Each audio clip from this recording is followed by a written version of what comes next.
ബഹുമാന്യരെ നമസ്കാരം. ഞാൻ മൊയ്തീൻ ഷാ വിഷനിലേക്ക് എല്ലാവർക്കും സ്വാഗതം. ഞാൻ വൈകിട്ട് ഉച്ചക്ക് തൃപ്പൂണിത്തുറക്ക് ആക്റ്റീവ് ഓടിച്ചു പോകുമ്പോഴേ എനിക്കെതിരെ ഒരു പെൺകുട്ടി കൈയൊക്കെ മറച്ച് മുഖമൊക്കെ മറച്ച് പോകുന്നു, ബൈക്ക് ഓടിച്ച് പോകുന്നു. വെച്ചാൽ അങ്ങനെ വെയിലത്ത് ശരീരമൊക്കെ വെള്ള വസ്ത്രം ധരിച്ച് യാത്ര ചെയ്താൽ വെളുക്കുമെന്നൊരു പോളിസിയുണ്ട്. ഒരു പരിധി ശരിയാണ്. അപ്പോൾ ഞാൻ ആലോചിക്കുകയാണ്, എൻ്റെ ആദ്യത്തേക്കാൾ കുറച്ച് ഗ്ലാമർ കുറഞ്ഞു. കാരണം ഞാനിപ്പോൾ കുറേ മാസങ്ങളായിട്ട് കഴിയുന്ന ഉച്ച സമയത്തൊക്കെ ബൈക്ക് ഓടിച്ച് പോകണം. കാരണം വൈറ്റമിൻ ഡിയുടെ ഷോർട്ടേജ് ഉണ്ട്, അത് പരിഹരിക്കാൻ വേണ്ടിയാണ്. അത് പരിഹാരം ആവുകയും ചെയ്തു. അപ്പോൾ ഞാൻ ആലോചിക്കുകയാണ്, ഗ്ലാമറാണ് നമുക്ക് നല്ലത്, അതെയോ ആരോഗ്യമാണ്? ഓക്കെ. മറ്റൊന്ന്, പരിശുദ്ധമായ റമദാൻ മാസം. പ്രവാചകൻ, അടിസ്ഥാന പ്രവാചകൻ സ്വന്തം മകൾ ഫാത്തിമയോട് ചോദിച്ചു. ചില അച്ഛനും മകൾ കെട്ട് സെക്സ് പറയാൻ പാടില്ല, അങ്ങനെ ഇങ്ങനെയൊക്കെ എത്തുന്നില്ല. ഞാൻ സെക്സ് പറയാൻ വേണ്ടി പറഞ്ഞതല്ല. മകളെ നിനക്ക് ഭർത്താവിൻ്റെ സാമീപ്യത്തിൽ എത്ര നാൾ കഴിയാം? മകൾ പറഞ്ഞു, 2 മാസം ഞാൻ പിടിച്ചെടുക്കും. 2 മാസമായിട്ട് എനിക്ക് പറ്റിയില്ല, ഞാൻ കൃത്യമായിട്ട് എൻ്റെ വികാരത്തെ ശമിപ്പിക്കുകയുള്ളൂ. ഞാനിപ്പോൾ പറയാൻ കാരണം, അച്ഛനാണ് മകളാണ് എന്ന് പറഞ്ഞിട്ട് നമ്മൾ സത്യമായിട്ട് പബ്ലിക്കിനെ അറിയിക്കണ്ടേ? അത് പറയാൻ വേണ്ടി കൂടിയാണ്. ചിലപ്പോൾ പറയുമ്പോൾ ചിലർക്കത് ബുദ്ധിമുട്ടൊന്നും ഇഷ്ടപ്പെടുകയുള്ളൂ. എന്നാലും എന്നെ പോലുള്ള ആളുകൾ പറഞ്ഞത് ആര് പറയുമില്ലേ? ഞാൻ പറഞ്ഞു വരുന്നതിൻ്റെ ചുരുക്കം ഇതാണ്. CP ജോൺ എന്നൊരു പാർട്ടി CMPയുടെ ആളാണ്. അതേ പാർട്ടി 2 സീറ്റ് UDF കൊടുക്കാൻ തീരുമാനിച്ചതാണ്. ഒന്ന് CP ജോൺ ആയിരിക്കും, മറ്റൊരു ജയകൃഷ്ണ ആയിരിക്കും. ജയകൃഷ്ണ മുമ്പിലേക്ക് നിന്ന് പോയിട്ടാണല്ലോ. ജയകൃഷ്ണൻ എന്ന് പറയുന്നത് ഈഴ വിഭാഗത്തിൽപ്പെട്ട ആളാണ് എൻ്റെ ധാരണ. ഈഴ വിഭാഗത്തിൽപ്പെട്ട ജയകൃഷ്ണൻ മത്സരിച്ചാൽ 23% എന്ന ഈഴ വിഭാഗത്തിൽ 80% കഴിഞ്ഞ ഇലക്ഷൻ വരെ LDFനാണ്. ഇത്തവണ അത് 90 വരെ ആകാം. ബാക്കി 10%. എന്ന് പറഞ്ഞാൽ 100 ആൾക്കാർ വോട്ട് ചെയ്യുക, ഒരു ഈഴവൻ്റെ വോട്ടാണ് ഈ ജയകൃഷ്ണൻ കിട്ടാൻ പോകുന്നത്. ഇനി Congress CP ജോണ്ടായിരിക്കും. CP John Christian സമുദായം. ജാതി പറയേണ്ട എന്നൊക്കെ പറയുമെങ്കിലും ജാതി മാത്രം പറയുന്നുള്ളൂ. അത്ര കണ്ട് അതമ്പതിച്ചു പോയതാണ്. 15%, പക്ഷേ 10% ഉള്ളൂ. ബാക്കി 5% കൺവെർട്ട് ക്രിസ്ത്യാനി. 10% വോട്ട് ചെയ്തതിൽ 3% കമ്മ്യൂണിസ്റ്റ് പാർട്ടിയും 2% ആർക്ക് പോകും? BJPയും. ബാക്കി 5%. ഇത് 100 വോട്ട് ചെയ്യുമ്പോൾ 5 വോട്ടാണ് ക്രിസ്ത്യൻ UDF കിട്ടുന്നത്. ഇതുകൊണ്ട് ജയിക്കുമോ? ജയിക്കില്ല. പിന്നെ ജയിക്കണമെങ്കിൽ ഈ 40% മുസ്ലിങ്ങൾ തന്നെ വോട്ട് ചെയ്യണം. ഞാൻ പറഞ്ഞത് CP ജോണിന് വോട്ട് ചെയ്യേണ്ടതെന്നല്ല, അല്ലെങ്കിൽ ജയകൃഷ്ണൻ മറ്റും വിളിച്ച് വോട്ട് ചെയ്യണം, അവൻ ജയിപ്പിക്കണം, അതൊരു സംശയമില്ല. പക്ഷെ നിങ്ങളെല്ലാം മനസ്സിലാക്കേണ്ട ഒരു കാര്യമുണ്ട്. ഈ 40% വരുന്ന മുസ്ലിം സമുദായം കേരളത്തിലെങ്കിലും അത്ര സുഭിക്ഷമായിട്ടോ അത്ര ആഹ്ലാദത്തിലോ അല്ലെങ്കിൽ അത്ര ഒരു ഡെവലപ്മെൻറ്റിലോ അല്ല. അത് മനസ്സിലാക്കണം. ഇനി മുസ്ലിം സമുദായത്തെ പറയാനുള്ളത്, പ്രത്യേകിച്ച് മുസ്ലിം സമുദായത്തിലെ സമ്പത്ത് കുറഞ്ഞ സാധാരണക്കാർ പറയാനുള്ളത്, നിങ്ങൾ ഒരിക്കലും നിരാശരാകരുത്, നിങ്ങൾ വിഷമിക്കരുത്. മുസ്ലിം സമുദായത്തിൽ ലോകത്ത് ഒരു സമുദായത്തിൽ ഒരു ജാതിക്ക് ഒന്നും ചെയ്യാൻ പറ്റില്ല. ഒന്നാമത്തെ ലോകത്തിന് 250 കോടി ക്രിസ്ത്യാനിയും 200 കോടി മുസ്ലിങ്ങളായിരുന്നു. അതിപ്പോൾ ലേറ്റസ്റ്റ് കണക്ക്. ഇപ്പോൾ ഇന്ത്യയിലെ കണക്കെല്ലാം പറയുമ്പോഴും 20 വർഷം മുമ്പ് കണക്കാണ്. അപ്പോഴും പണ്ട് സിനിമാടി പറഞ്ഞേ അവൾ സാക്ഷിയായിട്ട് ചെയ്തപ്പോൾ വയസ്സ് പറഞ്ഞു 18 വയസ്സ്. 3 വർഷം കഴിഞ്ഞ് അപ്പോഴും 18 വയസ്സ്. അപ്പോൾ ജഡ്ജി അല്ലെങ്കിൽ എൻ്റെ ആൾ ചോദിച്ചത്, അത് നിങ്ങൾ 3 വർഷം മുമ്പ് നിങ്ങൾ 18 വന്നു, ഇപ്പോഴും 18. ഞാനങ്ങനെ കളവ് എന്ന കൂട്ടത്തിലില്ല. ഒരിക്കൽ പറ്റി അങ്ങനെ തന്നെ പറയും. എന്നാൽ 2011 പോയിട്ട് 21, 31, 10-15 വർഷം കഴിഞ്ഞിട്ടും സെൻസ് നടത്തിയില്ല. അപ്പോഴും ആ 15% നിൽക്കണം. എന്തുകൊട്ടെ, അങ്ങനെ നല്ല സംഗതി. അപ്പോൾ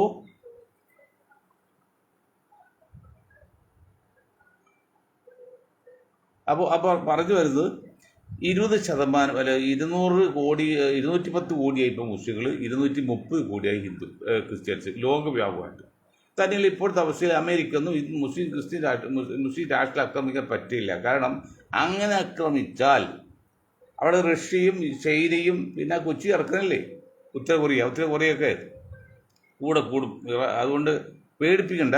പക്ഷെ നമ്മൾ അച്യുതാനന്ദ കാര്യം പോലെ നമ്മൾ ധീരൻ്റെ ക്ഷമയായിരിക്കണം, ഭീരുവിൻ്റെ ക്ഷമയില്ല. നമ്മൾ ധീരൻ എന്നുകൊണ്ട് ക്ഷമിക്കുകയും ചെയ്യണം. മറ്റാളെക്കുറിച്ച് മോശമായി ചിന്തിക്കുന്നൊരു പാവമാണ് പറഞ്ഞ തത്വ സംഹിതയാണ്. അവിടെ നമ്മൾ മറ്റാളെക്കുറിച്ച് മോശമായി പോലും ചിന്തിക്കാൻ പാടില്ല. അപ്പോൾ ഇതിന് പ്രവൃത്തിയാവും പാടില്ല, മാതൃകയാകണം. ഇന്ത്യയിലാണെങ്കിൽ അത് തന്നെ. ഇപ്പോൾ ആസാമിലെ മുഖ്യമന്ത്രി ആസാമിലെ മുഖ്യമന്ത്രി എന്തുമാത്രം മുസ്ലിം സമുദായത്തെ ആസാമീസ് എന്ന പേരും അല്ലെങ്കിൽ ബംഗ്ലാദേശ് എന്ന് പറഞ്ഞിട്ട് ഹരാസ് ചെയ്തിരിക്കുകയാണ്. അവസാനം ശക്തമായി താക്കീത് കൊടുത്ത് പ്രധാനമന്ത്രി മോഡിജി അനുകാരമുണ്ട്. അതിന് പിന്നെ ഈ ത്രിപുരയിലെ മുഖ്യമന്ത്രി ഇപ്പോൾ BJP ഉള്ള ആ മുഖ്യമന്ത്രി RSSന് ഒരു ലെറ്റർ അയച്ച് രേഖാമൂലം വായിച്ചില്ലത്, അത് പുറത്തു കൊടുക്കുകയും ചെയ്തു.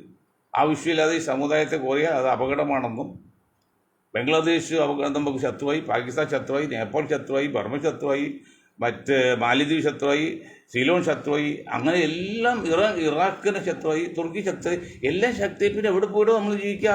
മുഖ്യമന്ത്രി ചോദിച്ചാണ് ആസാം മുഖ്യമന്ത്രി ചോദിച്ചാണ് ഇതേ ഭാഷ തന്നെ മറ്റേ ഭാഷ ചോദിച്ചത്. പിന്നെ നിങ്ങൾ എവിടെ സംരക്ഷിക്കും? അമേരിക്ക ഇത്രയും ഇട്ടിട്ടും അമേരിക്ക ഇറാനെ തൊടാൻ പറ്റത്തില്ല. തൊടാൻ പറ്റുമ്പോൾ അതല്ല, ആയിരക്കണക്കിന് ലക്ഷക്കണക്കിന് കോടി രൂപ മുടിക്കുന്ന കപ്പൽ 10,000-30,000 പട്ടാളക്കാരെന്ന് പറഞ്ഞാൽ അവർക്ക് ഇപ്പം അപ്പിയിടാൻ പറ്റത്തില്ല. ഒരിക്കൽ അപ്പിയിട്ടാൽ അത് ശരിയായി കിട്ടിയാൽ 6 മണിക്കൂർ പിടിക്കും. അത് നന്നാക്കണ ഇനി തിരിച്ച് കപ്പൽ ശാലത്തേക്ക് കൊണ്ടുപോകണം. നിങ്ങൾ ഒരു കാരണവശാലും ആസാമിലെ മുഖ്യമന്ത്രിയോട് പറഞ്ഞ് നിങ്ങൾ ആ വായൊന്ന് അടക്കണം, അത് ശരിയായില്ല എന്ന് പറഞ്ഞ് ബംഗ്ലാദേശായിട്ട് നമ്മൾ സഹകരിക്കാൻ പോവാണ്. പിന്നെ അങ്ങനെയൊക്കെ മുസ്ലിം രാജ്യങ്ങളിൽ സഹകരിക്കാൻ പോവാണ്. അതുകൊണ്ട് മുസ്ലിം സമുദായമേ, നിങ്ങൾ ഇന്ത്യയിലാണ്, ഇന്ത്യക്ക് വെളിയിലാണ്, നിങ്ങൾ ഒരു കാര്യം ഭയപ്പെടേണ്ട. ആരും ഒന്നും ചെയ്യാൻ പോകുന്നില്ല. പക്ഷേ നിങ്ങളിൽ നിന്നൊരു വീഴ്ച ആദ്യം വരരുത്. സോവിയറ്റ് റഷ്യ അണുബോംബ് ഉണ്ടാക്കി വെച്ചിട്ടുണ്ട്. നമ്മൾ ഇന്ത്യയിലുണ്ട് കുറച്ച്. ഇന്ത്യ എന്ന് പറഞ്ഞ് ആദ്യം നമ്മൾ ഉപയോഗിക്കില്ല. ഇന്ത്യ പറഞ്ഞു നമ്മൾ മാതൃരാജ്യമായി ഇന്ത്യയിൽ നേതാക്കളും ഭരണാധികാരികളും നമ്മൾ ഇത് ആദ്യം ഉപയോഗിക്കില്ല. ഇതിനെ റഷ്യൻ പറഞ്ഞു. റഷ്യ ഉപയോഗിക്കില്ല എന്ന് പറഞ്ഞതിൻ്റെ ഏറ്റവും വലിയ തെളിവ് റഷ്യ വച്ചിരിക്കുന്നത്, റഷ്യ ആരെങ്കിലും ആക്രമിച്ച് ഇല്ലാതെയായി കഴിഞ്ഞാൽ സ്വയം വർക്ക് ചെയ്ത് ഭൂലോകം നശിപ്പിക്കാനുള്ള സംവിധാനം വെച്ചിട്ടുണ്ട്. അതൊക്കെ ശരിയാണ്. പക്ഷെ എപ്പോഴും അവർ ആദ്യം ഉപയോഗിക്കില്ല. അതുപോലെ നമ്മളിൽ നിന്നൊരു വീഴ്ച വരരുത്.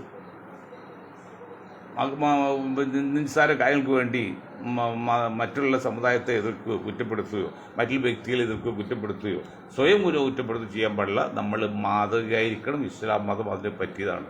അയൽവക്കം പട്ടിണി കിടക്കുമ്പോൾ വയറ് നിറയെ ആഹാരം കഴിക്കൽ എൻ്റെ സമുദായത്തിൽ പറ്റില്ല എന്ന് പറഞ്ഞ വിശ്വാസിയാണ് നമ്മൾ.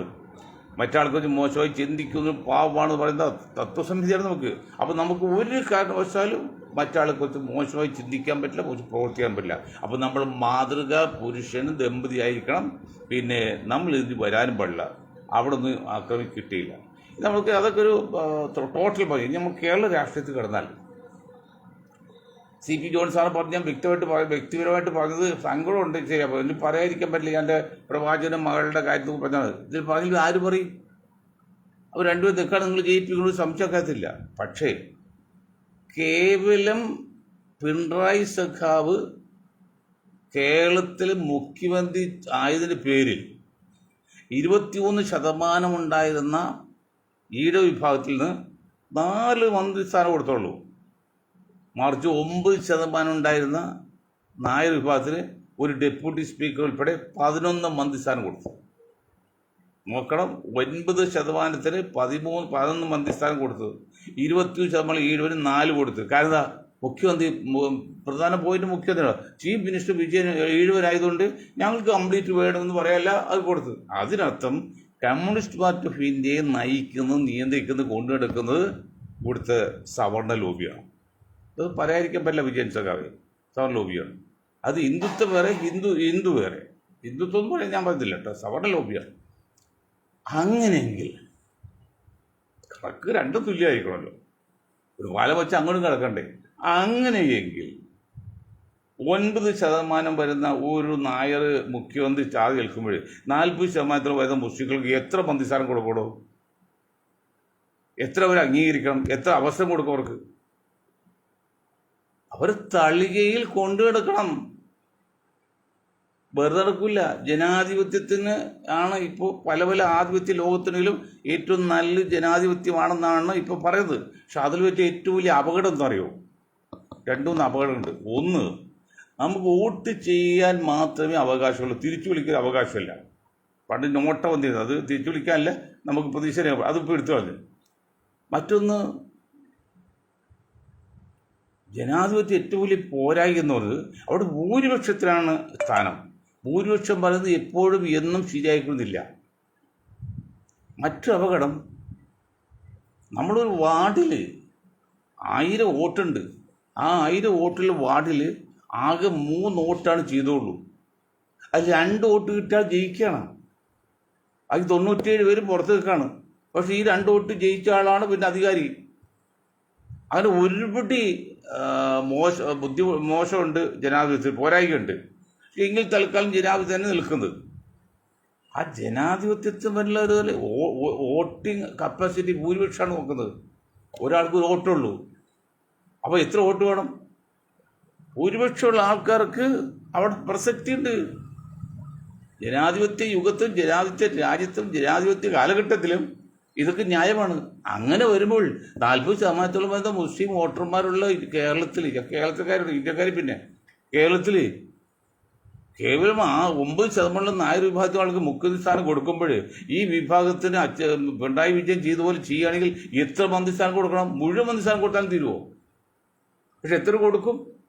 ഇന്നിപ്പോൾ ഒരു വാർത്തയിൽ ഒരു മുസ്ലിം നേതാവ് പറഞ്ഞു, കോൺഗ്രസ്സിൽ മുസ്ലിങ്ങൾ കഴിഞ്ഞ കൊടുത്ത പോലും ഉണ്ടാകാൻ സാധ്യതയില്ല. കാരണം കഴിഞ്ഞ പ്രാവശ്യം മത്സരം 2 സീറ്റ് ലീഗിന് കൊടുത്തു കഴിഞ്ഞ് അപ്പോൾ മുസ്ലിം സ്ഥാനാർത്ഥികൾ പദവി കുറവായിരിക്കുന്നു. ഞങ്ങൾ ഒരു കാര്യം വളരെ വ്യക്തമായിട്ട് പറയാം. സതീശനാണെങ്കിലും സുധീഷാണെങ്കിലും ജയദേവൻ ഏത് ജിമാരാണെങ്കിലും ജനസംഖ്യക്ക് ആനുപാതികമായ രീതിയിൽ എല്ലാ സമുദായങ്ങൾക്കും സ്ഥാനമാനം കൊടുത്തില്ലെങ്കിൽ നിങ്ങൾക്ക് വലിയ അപകടം ചെയ്യും. നിങ്ങൾ ധരിക്കുന്ന പോലെ അത്ര ഈശ്വരനല്ല UDF അധികാരത്തിൽ കയറ്റാം. ഞങ്ങൾ കിട്ടുന്ന പാടുപാടാണ് കണക്കുകൾ നോക്കുമ്പോൾ. ഞങ്ങൾ കണക്കുകൾ പഠിച്ചിട്ടാണ് പറയുന്നത്. മനസ്സിലായില്ലേ? കണക്കുകൾ പഠിച്ചിട്ടാണ്. ഇതെന്താണ്? അങ്ങനെ ഒരു സമൂഹം കേരളത്തിൽ ഉണ്ടെന്നോ ഇന്ത്യയിൽ ഉണ്ടെന്നോ പോലും കോൺഗ്രസ്സുകാർ മനസ്സിലാക്കുന്നില്ല. കമ്മ്യൂണിസ്റ്റോ BJP അല്ല, BJPക്ക് അത് മനസ്സിലാക്കുന്നത്. 99.9% വോട്ടും കഴിഞ്ഞ ഇലക്ഷനിൽ മുസ്ലിം സമുദായം കോൺഗ്രസ് നയിക്കുന്ന മുന്നണി കൊടുത്തിട്ട് അതിനെ ഒരു പരിഗണന സോണിയാഗാന്ധി രാഹുൽ ഗാന്ധി ചെയ്തിട്ടില്ല. 0.1% വോട്ട് പോലും BJPക്ക് കൊടുത്തിട്ടില്ല. പിന്നെ എന്തിനാ BJP എന്തിനു പരിഗണിക്കണം? കൊടുത്തിട്ടുണ്ടോ? BJP എന്തിനോട് അവർ പരിഗണിക്കണം? മുസ്ലിങ്ങളെ കമ്മ്യൂണിസ്റ്റോ അവരാകെ കേരളത്തിൽ മാത്രമേ ഉള്ളൂ.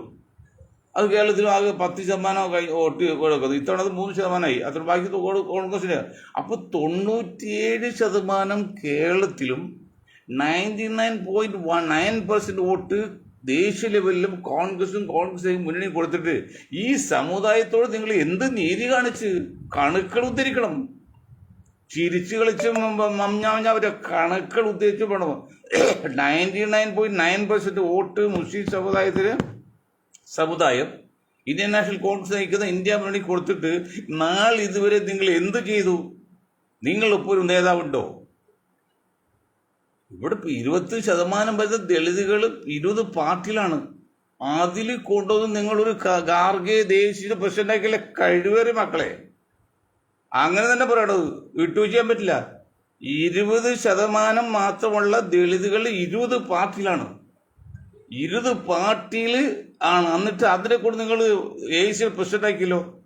അതേ സമയത്ത് 20% മുസ്ലിങ്ങൾ 99.9% ഈ രാഹുലിനും ഈ കത്തോലിക്ക കോൺഗ്രസ് വോട്ട് ചെയ്തിട്ട് നിങ്ങൾ എന്ത് അവസരം കൊടുത്ത് നിങ്ങളുടെ മുമ്പിൽ 2ാമത് ആൾ വയ്ക്കി 10 ആളെടുത്ത ഒരു നേതാവ് ഞങ്ങൾ മുസ്ലിം സമുദായത്തിലുണ്ട്. 10 ആൾ. ഇത് ജനങ്ങൾ ഇങ്ങോട്ട് ചോദിക്കുമ്പോൾ നമ്മുടെ തൊലി ഉരിഞ്ഞു പോവാണ്. നമ്മൾ വലിയ സോഷ്യലിസ്റ്റും വലിയ പൊങ്ങച്ചം പറഞ്ഞ് നടക്കണം. ദേശീയവാദിയോട് മതേതരവാദിയോട് കോൺഗ്രസ് അനുഭാവികളെന്നൊക്കെ പറയുമ്പോൾ അവർ ചോദിക്കുകയാണ് എന്തുകൊണ്ട് കോൺഗ്രസ് പരിപാടിയോട് 99% വോട്ട് ചെയ്തിട്ട് നിങ്ങൾ എന്ത് ചെയ്തു ഈ സമുദായത്തിൽ എന്ന് ചോദിക്കും. നമ്മൾ എന്ത് ഉത്തരം പറയും? അത്ര വികാരത്തിന് കഴിവേറെ മക്കളെ പറയുന്നത് പല മോശമാണ്. നിങ്ങൾ കണക്കുകൾ ഉദ്ധരിക്കണം. എന്ത് ചെയ്ത് നിങ്ങൾ 10ാമത്തെ ആൾ പോലും ഒരു മുസ്ലിം ഉണ്ട് നിങ്ങൾ നേതാവ്. കൊച്ചു കേരളത്തിലെടുത്ത് നോക്ക്. ആരോടോ നിങ്ങൾ കോൺഗ്രസ് മുസ്ലിം നേതാവുള്ള കോൺഗ്രസ് നിങ്ങൾ ആകെ കൂടി കുഞ്ഞാക്കാരെയും തങ്ങളെ കാണിക്കും. അവർ ഭീരുക്കളാണ്. അവർ ധീരന്മാരല്ല, ക്ഷമയല്ല അവർക്ക്. അവർ ഭീരുവിൻ്റെ ക്ഷമയാണ്. അവരെ സംബന്ധിച്ച് ആകെയുള്ള മുസ്ലിങ്ങൾ 4-1 അനുഭാവം ഇല്ല കേരളത്തിൽ. അവർക്ക് 4-1 ഇല്ലാത്തവർക്ക് 27 സീറ്റ് കിട്ടുമ്പോഴേ അവരെ സംബന്ധിച്ച് പെർഫെക്റ്റ് സാറ്റിസ്ഫാക്ഷൻ അല്ലേ? അവർക്ക് സാധ്യതയുണ്ടോ? ഒരു 15 സീറ്റ് കിട്ടാൻ സാധ്യതയുണ്ടോ? അതിന് ഏറ്റവും കൊടുക്കല്ലേ? അത് ആർക്കാണ്? ബാക്കിയുള്ള ഈ 75% മുസ്ലിങ്ങളെ ജാമ്യം നിർത്തിയാണ് തങ്ങൾക്കും കുഞ്ഞാക്കും കോൺഗ്രസ് നെറികെട്ട രീതിയിൽ 27 സീറ്റ് കൊടുത്തിട്ട് ഓച്ചാനിച്ച് നിൽക്കുന്നത്. അത് വേണ്ട, ആ കളി വേണ്ട. നിങ്ങൾ ജനസംഖ്യക്ക് ആനുപാതികമായിട്ട് കൊടുത്തേ തീരൂ, ഇല്ലെങ്കിൽ കൊടുപ്പിക്കും, അല്ലെങ്കിൽ കണക്ക് പറയും. കണക്കാണ് ഉദ്ധരിക്കുന്നത്, നിങ്ങൾ തെറ്റിക്കാൻ പറ്റില്ല. 9% 21% ഒരു വിഭാഗത്തിൽ നിന്ന് ഒരു ഈഴവനെ മുഖ്യമന്ത്രിയായതിന്റെ ഫലമായിട്ട് 9% നായർ വിഭാഗത്തിൽ 11 ക്യാബിനറ്റ് റാങ്ക് കൊടുത്തു, ഡെപ്യൂട്ടി സ്പീക്കർ ഉൾപ്പെടെ. അത് 21 4 കൊടുത്തിട്ടുള്ളൂ. എന്താ കാരണം, പിണറായി വിജയൻ എന്ന ഈഴവൻ ഇവിടെ മുഖ്യമന്ത്രിയാണ്, അപ്പൊ ഞങ്ങൾക്ക് മറ്റ് സ്ഥാനമല്ല, ഞങ്ങൾക്ക് വേണമെങ്കിൽ സവർണം നയിക്കുന്ന പാർട്ടി അവർക്ക് കൊടുത്തത്. ഒരു പരാതി, വെള്ളാപ്പള്ളിക്കൊന്നും പരാതിയില്ല. അങ്ങനെയെങ്കിൽ വളരെ കർശനമായിട്ട് ഗൗരവമായിട്ട് ചോദിക്കുന്നത്, അങ്ങനെയെങ്കിൽ 40% ഈ സമുദായത്തിന് നിങ്ങൾ എന്തു കൊടുക്കും? ഞാൻ CP ജോൺ ചോദിക്കുകയാണ്. CP ജോൺ ചോദിക്കാന്ന് കാരണം എന്താ CP ജോൺ കാരണം അദ്ദേഹം എനിക്ക് ഉദാഹരണം പറയാൻ പറ്റും. ഏറ്റവും അടുത്ത് എനിക്ക് വിശ്വാസമാണ്. 2 സീറ്റ് നിങ്ങൾ നേടുന്നില്ലടോ ജോനെ. 40% മുസ്ലിങ്ങൾ കേരളത്തിൽ ഏകദേശം 30-31 കൂട്ടിക്കോ. എപ്പോഴും 25-27 നിൽക്കണമില്ല. അതുപോട്ടെ, 10-35 ഉണ്ട്. 30% മുസ്ലിങ്ങൾ നിങ്ങൾ 2 സീറ്റ്, 1 സീറ്റ് നിങ്ങൾ കൊടുക്കണ്ടേ മുസ്ലിങ്ങൾക്ക്? അതായത് CPI ചോദിക്കുകയാണ്. CPI ഉണ്ടല്ലോ 10-30% മുസ്ലിങ്ങൾ കേരളത്തിൽ. അപ്പോൾ നിങ്ങൾ നിങ്ങൾ എത്ര സീറ്റോടെ അനുസരിച്ച് ഒരു കേരള കോൺഗ്രസ്? ഇത് മുസ്ലിം ലീഗ് 27 സീറ്റുള്ള മുസ്ലിം ലീഗ് 4 സീറ്റ് അമുസ്ലിങ്ങൾ കൊടുക്കാണ്. എന്നാൽ 7 പേർക്ക് 1 കൊടുക്കുന്നുണ്ട്. അതുപോലെ അത് കൂടുതൽ കൊടുക്കും. നമ്മൾ പറയുന്നത് 40%. ഈ 40% ഈ CP ജോൺ അസംബ്ലി കാണണമെങ്കിൽ ഈ 40% വോട്ട് ചെയ്യണ്ടേ? ജയേഷ് അസംബ്ലി കാണെങ്കിൽ ഈ 40% വോട്ട് ചെയ്യണ്ടേ? 20% 70, 10%, 90% ആർക്ക് പോകുന്നത്? LDF അല്ലേ?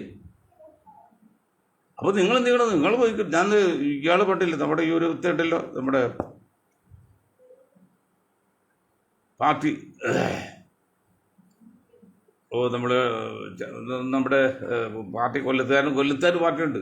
അദ്ദേഹത്തോട് ഞാൻ പറഞ്ഞു, എടോ നിങ്ങൾക്കൊരു സീറ്റ് കിട്ടിയാൽ ജയിക്കാൻ സാധ്യമില്ല. അപ്പൊ നമ്മൾ ഒരാൾ വയ്ക്കി പണവും കൊടുക്കാം, സീറ്റ് UDF വാങ്ങിച്ചെടുക്കാം, ജയിച്ചെടുക്കാം. അപ്പൊ നിങ്ങളുടെ പാർട്ടി ഫോർവേഡ് ബ്ലോക്ക് നിങ്ങളുടെ പാർട്ടിക്ക് ഒരു MLA അസംബ്ലി ഉണ്ടാവും. ലക്ഷങ്ങൾ കൊടുക്കാൻ തയ്യാറായുള്ള ആളായിട്ടാണ് ഞാൻ ചെന്ന് അദ്ദേഹം കാണുന്നത്. കാണാൻ വേണ്ടി 2 ദിവസം ചോദിച്ചോടെ ചെന്ന് സംസാരിക്കാൻ തോന്നി. അവസരം വേണ്ടിയില്ല. അയാൾ 10,000 പേരും ഇല്ലാത്ത ഒരാൾ നിർത്തി എങ്ങനെ മന്ത്രിസഭ അസംബ്ലി എത്തിക്കാൻ പറ്റും? 10,000 പേരും അത് മറ്റേ പുള്ളിയുടെ ആളില്ല, ജാതിയാണ് നോക്കുന്നത്. മറ്റു 40% ആളാണ് ഞാൻ അവിടെ ചെന്നത്. എൻ്റെ കൂടെ വന്നിട്ട് കോടീശ്വരാണ്. അപ്പം ഞാൻ പറഞ്ഞ എൻ്റെ കയ്യിൽ ഒന്നുമില്ലാതെ ഞാൻ പറഞ്ഞു. പക്ഷേ എനിക്ക് പണം ആവശ്യം മുടക്കാൻ ആൾക്കാർ വേറെ പലതുമുണ്ട്, എൻ്റെ കയ്യിൽ കാശില്ലാന്നുള്ളൂ. പക്ഷെ അദ്ദേഹം ചെന്ന് ഗ്യാരണ്ടി പറഞ്ഞു, പണം എത്ര ഞങ്ങൾ മുടക്കാം, നിങ്ങൾ സീറ്റ് കൊടുക്കും. അപ്പോൾ അയാൾക്ക് തന്നെ കിട്ടണം. ഇപ്പം അയാൾക്കുമില്ല, ഒന്നുമില്ല, പോയി. 1000 പേരും 10,000 പേരും ഇല്ലാത്ത ഒരു എന്താണ് പുള്ളി എന്താണ് ഈ എണ്ണ ആട്ടുന്ന വൈശ്യ വിഭാഗമാണ്. അത് 10,000 പേര് കേരളത്തില്ല. അത് പറ്റില്ല. മറ്റേ മരിക്കുകളും ഇവിടെ കേരള കോൺഗ്രസ് എസിൻ്റെ അല്ലെ കോൺഗ്രസ് എസിൻ്റെ കടന്നപ്പള്ളി പോലെ. ഓക്കെ, അപ്പോൾ നമ്മൾ നിങ്ങൾക്ക് അസംബ്ലി കാണണമെങ്കിൽ വോട്ട് കിട്ടുന്നവർക്ക് ഒരു കൂടി ചാൻസ് കൊടുക്കണം. CP ജോൺ കൊടുക്കണം. CP ജോൺ ഈ ജയേഷിന് മത്സരിച്ചില്ല. ജയേഷ് കഴിഞ്ഞ പ്രാവശ്യം സീറ്റ് കൊടുത്ത്, CP ജോൺ പോലും അല്ലാതെ ജയേഷ് മാത്രം കൊടുത്ത്. പിന്നെ ഒരിക്കൽ CP 2 പ്രാവശ്യം കൊടുത്തു, ജയിച്ചില്ല. നിങ്ങൾ ചിന്തിച്ചോ? അത് ഒരു മുസ്ലിം സ്ഥാനാർത്ഥി കൂടി ഉണ്ടെങ്കിൽ ഈ മനോരമ നോക്കി, മനോരമ ന്യൂസൊക്കെ ക്രിസ്ത്യാനിപ്പെട്ട അതിൽ പേരുണ്ടെങ്കിൽ ആ ന്യൂസ് അവിടെ പ്രത്യേകമായിട്ട് കൊടുക്കും. ഒരു ക്രിസ്ത്യാനി പേരുണ്ടായിരിക്കണം. അത് കുറ്റം പറയാൻ പറ്റുമോ? അവരവരുടെ സമുദായ സ്നേഹം കാണിക്കും. അതുപോലെ ഒരു പെണ്ണ് കേസിൽപ്പെട്ട് തൃശ്ശൂർ ജയിലിൽ കിടന്നിട്ട് കൗമുദിലെ അവിടെ ചെന്ന് അന്വേഷിച്ച്, ചേട്ടാ എൻ്റെ വലിയ ഞങ്ങളുടെ സഹായം പുള്ളി വേണമെന്ന്. അതിലൊന്നും വേണ്ടെന്ന് പറഞ്ഞു. ഏത് പെണ്ണേശോ കേട്ട് നടക്കുന്നത്? കൗമുദിലെ ലേഖകന്മാരും ജീവ വിഭാഗം ഒരു മുസ്ലിം പത്രങ്ങളുണ്ടെങ്കിൽ എന്ത് ചെയ്യുമോ? പെണ്ണേശിൽപ്പെട്ട സാധാരണ കേസ്, നിരപരാധി കേസിൽപ്പെട്ട് ഇടുവോ? അപ്പം അതൊക്കെ ചെയ്യാൻ പറ്റത്തില്ല. അപ്പം അങ്ങനെ വരുമ്പോൾ ജോണൊക്കെ മനസ്സിലാക്കേണ്ട കാര്യം, സതീശൻ മനസ്സിലാക്കേണ്ട കാര്യം, ഇത് വോട്ട് എവിടെയാണോ കിടക്കുന്നത് ആ വോട്ട് തരുന്നവരെ നമ്മൾ അംഗീകരിക്കണം. അവരെ നമ്മൾ വോട്ട് പൂജിക്കണം. ഇത്രയും കാലം ഈ സമുദായത്തെ മുസ്ലിം ലീഗും കോൺഗ്രസിലെ മുസ്ലിങ്ങളോട് പറ്റിക്ക് വഞ്ചിക്കരുത്. തികച്ചും മുസ്ലിം ലീഗും കോൺഗ്രസിലെ കമ്മ്യൂണിസ്റ്റ് മുസ്ലിം കൂടി അവർ അക്കാബി കിട്ടുമ്പോൾ അവർ സമുദായത്തിൽ വിറ്റാണ്. ഇനി അത് വിൽക്കാൻ പറ്റില്ല. അസനായാലും ആരായാലും വിൽക്കാൻ പറ്റില്ല. നമ്മൾ പറയുന്ന ഒരേ ഒരു പോയിന്റ് ഉള്ളൂ, വേറെ ഒരു അനാവശ്യം പറയുന്നില്ല. ജനസംഖ്യക്ക് ആനുപാതികമായിട്ട് എല്ലാ വിഭാഗങ്ങൾക്കും സ്ഥാനമാനം കൊടുക്കണം, പ്രാതിനിധ്യം കൊടുക്കണം. ഇത്രയുള്ളൂ, വേറെ ഒന്നും നമ്മൾ പറയുന്നില്ല. അല്ല അന്ധമായി RS വിരോധം, അന്ധമായി മോഡി വിരോധം ഞങ്ങൾക്കില്ല. ഇപ്പോൾ ഏതാനും മാസം ഇപ്പോൾ കേരളത്തിൽ വേറെ സംഭവം ഉണ്ടായി. ഞാൻ ജോണിൻ്റെ പറയാണ്, ഇവിടെ 10% വരുന്ന ആശാരും മൂശാരും വർഗമുണ്ട്. ജീവനൊക്കെ അതിൽപ്പെടും. ദളിത് 10%, അത് വേറെയാണ്. അവർക്ക് ജനസംഖ്യ സംവരണമുണ്ട്, അവർക്ക് പ്രശ്നമൊന്നുമില്ല, ജോലിയിൽ സംവരണമുണ്ട്. ഈ 10% ബുദ്ധിജീവികളുണ്ട് അവിടെ. അതിലെ ബുദ്ധിജീവികൾ നേതാക്കന്മാരും സംഘടന വാരകളും ഒരു യോഗം കൂടി കുറച്ച് മാസം മുമ്പ്. അതെന്നറിയോ, നമ്മളിങ്ങനെ ഒറ്റയ്ക്ക് നിന്ന് കഴിഞ്ഞാൽ നമ്മൾ അംഗീകരിക്കില്ല, നമുക്ക് അവസരം കിട്ടില്ല. അവിടെ നമ്മൾ യോജിച്ച് നിൽക്കണം. അതിനെന്താ വേണ്ടത്? അത് അവർ പറഞ്ഞൊരു പോയിന്റ് ഉണ്ട്. അത് പോയിന്റ് ആദ്യം കാണിച്ചത് നമ്മുടെ ബാബാ സാഹിബ് അംബേദ്കറാണ്. 5 ലക്ഷം ദളിതരായിട്ട്, അത് ദളിതായിട്ട് ബുദ്ധമതത്തിൽ പോയി. അദ്ദേഹത്തിന് ഒരു പറ്റി ബുദ്ധമതം എന്ന് പറഞ്ഞാൽ ഇന്ത്യയെ സംബന്ധിച്ച് അത് നശിച്ച് നാമോശമായ സാധനമാണ്. അതിലേക്ക് കൊണ്ട് ഇതുകൊണ്ട് ഈ ബാറ്ററി ഇല്ലാത്ത, ചാർജില്ലാത്ത ബാറ്ററികളാണ്. എന്ത് പഠിച്ചത്? അവർ ബുദ്ധമതം സ്വീകരിച്ചാലും ആലോചിക്കണം. ആ യോഗത്തിൽ ചില മിടുക്കന്മാർ പറഞ്ഞ് ഇസ്ലാം മതം, പക്ഷേ ഇസ്ലാം മതം സ്വീകരിച്ച ഇപ്പോഴത്തെ കണ്ടീഷനിൽ അതൊരു പ്രശ്നമാകുമെന്ന് ചോദിച്ചാണ്. ക്രിസ്ത്യാനി ഇസ്ലാം പോലെ പിന്നെ ഉള്ള മതം ഏതാണ്? ബുദ്ധമതമാണ്. മറ്റൊന്ന് ഹിന്ദുമതം ഇല്ല, അങ്ങനെയൊന്നും ഇല്ലല്ലോ.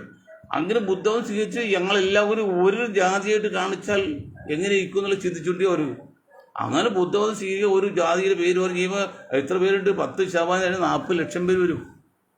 ആ 40 ലക്ഷം പേര് സംഘടിച്ചിട്ട് ഒന്ന് ശ്രമിച്ചാൽ 40 ലക്ഷം പേരുണ്ടെങ്കിൽ 10% ഇല്ലേ? 10% 14 സീറ്റ് കൊടുക്കണ്ടേ? ഇന്നിപ്പോൾ അവർക്ക് 2 സീറ്റ് കൊടുക്കുന്നുള്ളൂ.